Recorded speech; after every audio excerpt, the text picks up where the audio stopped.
सावन शिवरात्रि की अद्भुत कथा। दोस्तों, ऐसा कहा जाता है कि सावन शिवरात्रि की कथा का पाठ करने या सुनने से इस पवित्र व्रत का पूर्ण फल मिलता है।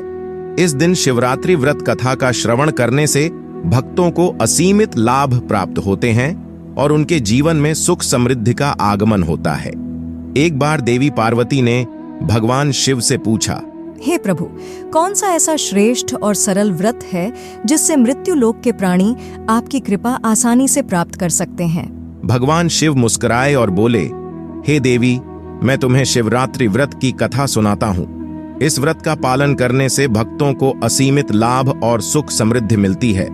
शिव जी ने देवी पार्वती से कहा, हे देवी, एक गांव में एक शिकारी रहता था जो पशुओं का शिकार करके अपने परिवार का पेट पालता था। वह एक साहूकार का ऋणी था, लेकिन समय पर ऋण न चुका सका। क्रोध में साहूकार ने उसे शिव मंदिर में बंदी बना लिया।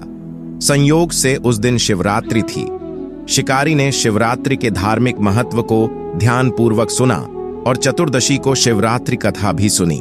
संध्या होते ही साहूकार ने उसे अपने पास बुलाया और ऋण के बारे में पूछा। शिकारी ने अगले दिन सारा ऋण लौटाने का वचन देकर मुक्ति पाली और अपनी दिनचर्या के अनुसार जंगल में शिकार के लिए निकला। दिन भर बंदी गृह में रहने के कारण वह भूखा प्यासा था। शिकार करने के लिए वह एक तालाब के किनारे बेल वृक्ष पर पड़ाव बनाने लगा। बेल वृक्ष के नीचे शिवलिंग था जिसकी उसे जानकारी नहीं थी। पड़ाव बनाते समय उसने जो टहनियां तोड़ी वे संयोग से शिवलिंग पर गिरीं। इस प्रकार दिन भर भूखे प्यासे शिकारी का व्रत भी हो गया और शिवलिंग पर बेलपत्र भी चढ़ गए। कुछ समय बाद एक गर्भवती हिरनी तालाब पर पानी पीने आई। शिकारी ने धनुष पर तीर चढ़ाकर जैसे ही प्रत्यंचा खींची, हिरनी बोली, मैं गर्भवती हूं, शीघ्र ही प्रसव करूंगी। तुम एक साथ दो जीवन की हत्या करोगे, जो ठीक नहीं। मैं अपने बच्चे को जन्म देकर शीघ्र ही तुम्हारे सामने प्रस्तुत हो जाऊंगी, तब तुम मुझे मार लेना। शिकारी ने प्रत्यंचा ढीली कर दी और हिरनी झाड़ियों में लुप्त हो गई। कुछ ही देर बाद एक और हिरनी उधर से निकली। शिकारी ने धनुष पर बाण चढ़ाया, लेकिन हिरनी ने निवेदन किया, हे पारध, मैं थोड़ी देर पहले ही रथु से निवृत्त हुई हूं और अपने प्रिय की खोज में भटक रही हूं। मैं अपने पति से मिलकर शीघ्र ही तुम्हारे पास आ जाऊंगी। शिकारी ने उसे भी जाने दिया।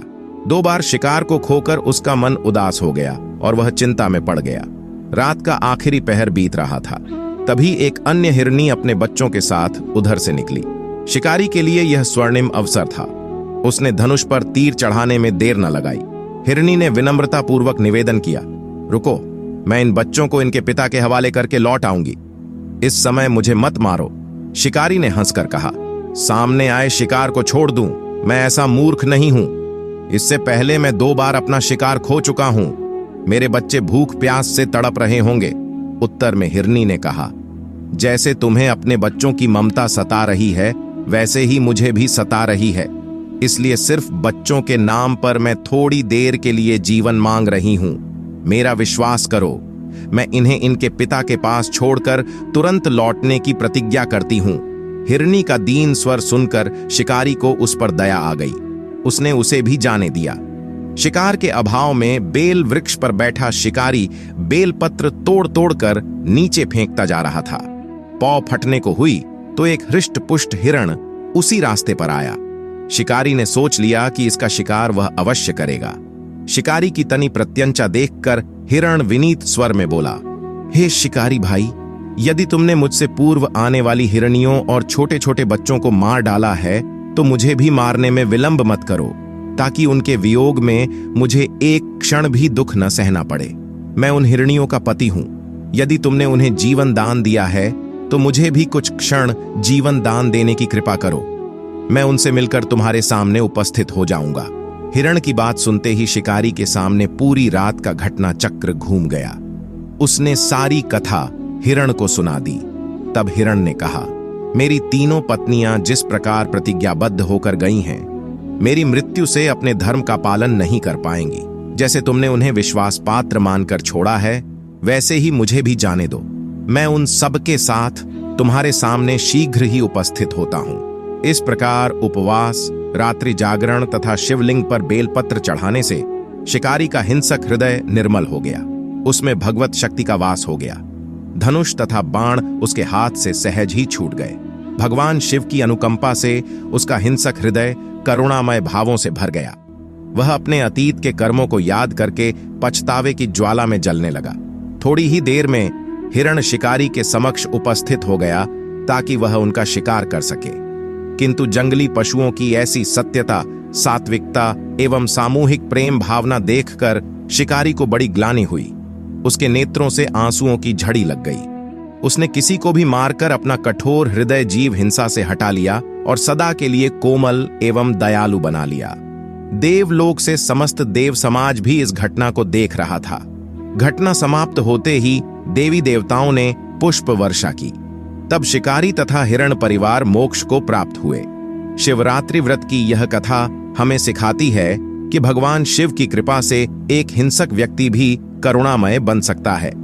योग परंपरा में अनगिनत शिव की कहानियां हैं जो हमें जीवन का अमूल्य ज्ञान देती हैं। हर हर महादेव, जय माता पार्वती। अब सुनते हैं भगवान शिव के महान भक्त कन्नप्पा जी की कथा। हिंदू धर्म में महादेव के एक से बढ़कर एक भक्तों का वर्णन मिलता है, किंतु उनमें से एक भक्त थे जो किसी भी पूजा विधि को नहीं जानते थे। उन्होंने हर वह चीज की जिसे पाप माना जाता है, किंतु फिर भी महादेव ने उन्हें दर्शन दिए। वे इस बात को सिद्ध करते हैं कि महादेव केवल अपने भक्त के भाव देखते हैं, पद्धति नहीं। उनका नाम था कन्नप्पा।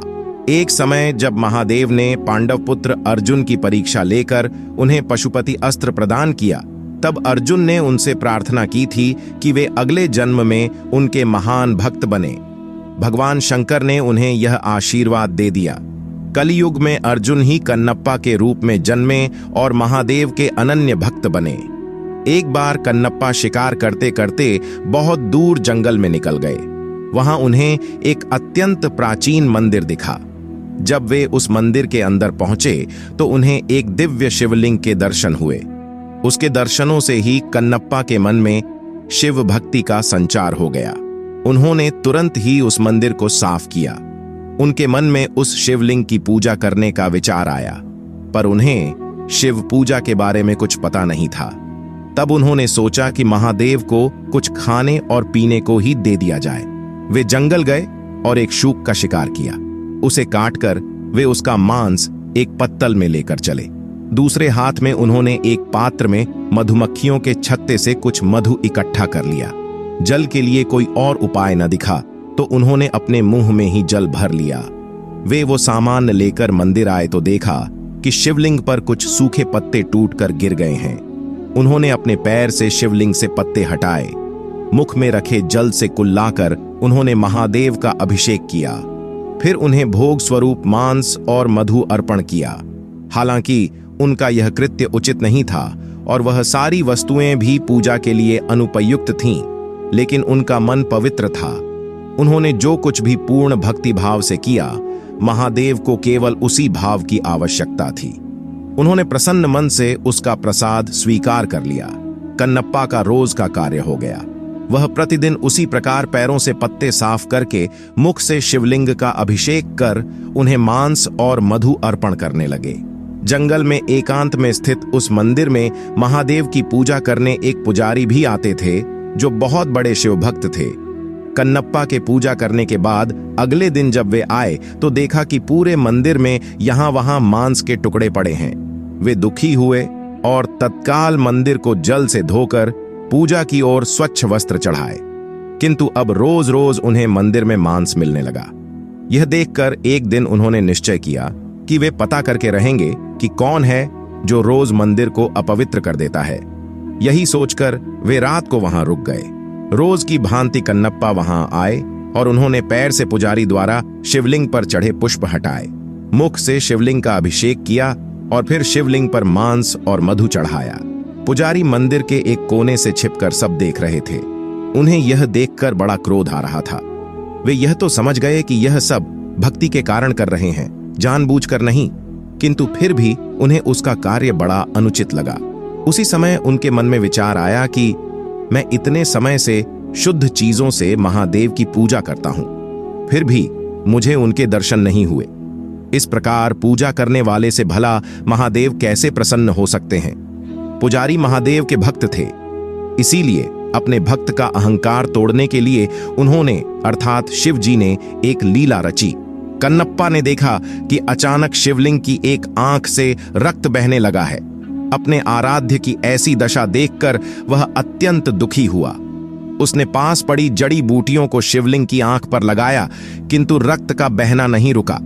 उसे कुछ समझ नहीं आया। उधर छिपकर सब देख रहे पुजारी को भी कुछ समझ नहीं आया। उन्हें लगा कि अवश्य ही इस अनुचित कृत्य से महादेव अप्रसन्न हो गए हैं और उनके नेत्रों से रक्त बह रहा है। कन्नप्पा दुख के मारे रोने लगे। तभी उन्होंने सोचा कि यदि मैं अपनी एक आंख इस पर लगा दूं तो शायद रक्त का बहना रुक जाए। यह सोचकर उन्होंने अपने एक बाण से अपनी आंख निकाली और शिवलिंग की आंख पर रख दिया। इससे रक्त बहना बंद हो गया। फिर क्या था, कन्नप्पा की प्रसन्नता का ठिकाना न रहा। तभी शिवलिंग की दूसरी आंख से रक्त निकलने लगा। अब तो कन्नप्पा को इसका उपचार मिल चुका था, इसीलिए उसने अपनी दूसरी आंख भी निकालने का निश्चय किया। तब उसे ध्यान आया कि दूसरी आंख निकालने पर तो वह कुछ देख नहीं पाएगा, फिर सही स्थान पर आंख कैसे लगा पाएगा। यह सोचकर उसने अपने पैर का अंगूठा शिवलिंग की आंख पर रखा ताकि वह नेत्रहीन होकर भी अपनी आंख सही स्थान पर लगा पाए। फिर जैसे ही उसने अपने बाण से अपनी आंख निकालने का प्रयास किया, महादेव ने स्वयं प्रकट होकर उसका हाथ पकड़ लिया। अपने आराध्य के दर्शन होते ही कन्नप्पा उनके चरणों में गिर पड़ा। महादेव ने उसकी दोनों आंखें ठीक कर दीं। तब बाहर छिपकर सब देख रहे ब्राह्मण पुजारी भी अंदर आकर महादेव के चरणों में गिर पड़े। उन्होंने कहा, हे महादेव, मेरे मन में अहंकार आ गया था कि मैं आपका सबसे बड़ा भक्त हूं, किंतु आज कन्नप्पा ने मेरा यह अभिमान तोड़ दिया। इनके कारण ही मुझे आज आपके दर्शनों का सौभाग्य मिला है। आपको केवल भाव से ही प्राप्त किया जा सकता है, किसी पूजा पद्धति से नहीं। तब महादेव ने दोनों को आशीर्वाद दिया और अंतर्ध्यान हो गए। वर्तमान में आंध्र प्रदेश के तिरुपति जिले के कालाहस्ती नामक जगह पर महादेव का वही शिवलिंग श्री कालाहस्ती महादेव के नाम से स्थापित है। मान्यता है कि भक्तराज कन्नप्पा ने इसी शिवलिंग पर अपने नेत्र अर्पण किए थे। अगर वीडियो पसंद आई हो तो हमारे चैनल को सब्सक्राइब